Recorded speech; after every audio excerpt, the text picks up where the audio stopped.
Denzel Ward, the player that we're talking about now, leaves as an All-American. He was kind of a middle of the road type prospect for Ohio State. When he goes to the combine, if he runs at the combine or runs at Ohio State's pro day, will probably be around a 4.3 40 guy.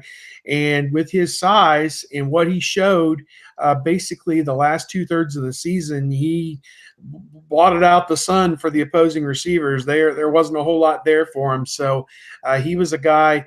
It was interesting to me as a long-suffering Cleveland Browns fan to see that Mel Kiper was picking the Wyoming quarterback to go first.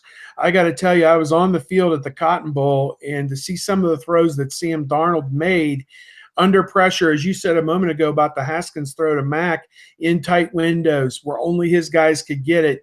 Darnold's got an NFL arm, and I think he's got an NFL mind as well. And I would have a hard time not taking him if I had the first pick. Absolutely. I get asked that all the time. I'm not a scout. I'm not a coach. I'm a guy that watches football all the time and just reads it and talks to guys like you and consumes it forever. Yeah, I'm in that category.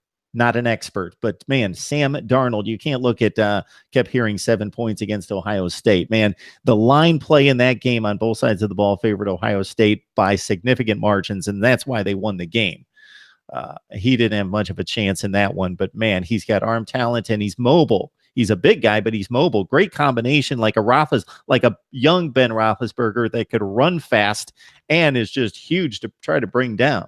Yeah, I agree. He got caught in a situation in that one game where Ohio State's defensive front played one of its best games in recent memory. I think they had 15 tackles for loss and 7 or 8 sacks. And what Urban Meyer marveled at is when he would watch Darnold on film, how he was able to stand in the pocket and deliver the ball on time.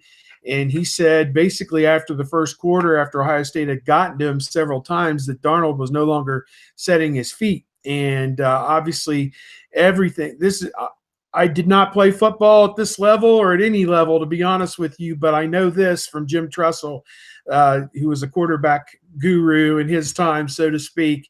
Everything stems from your feet. And if you are not planted and using the proper mechanics and everything, the ball's not going to go where you want it to go. And I think that's what hampered him in that game, is that, it was kind of the reverse of what Ohio State had against Oklahoma. Oklahoma's defensive front wore out Ohio State's offensive line.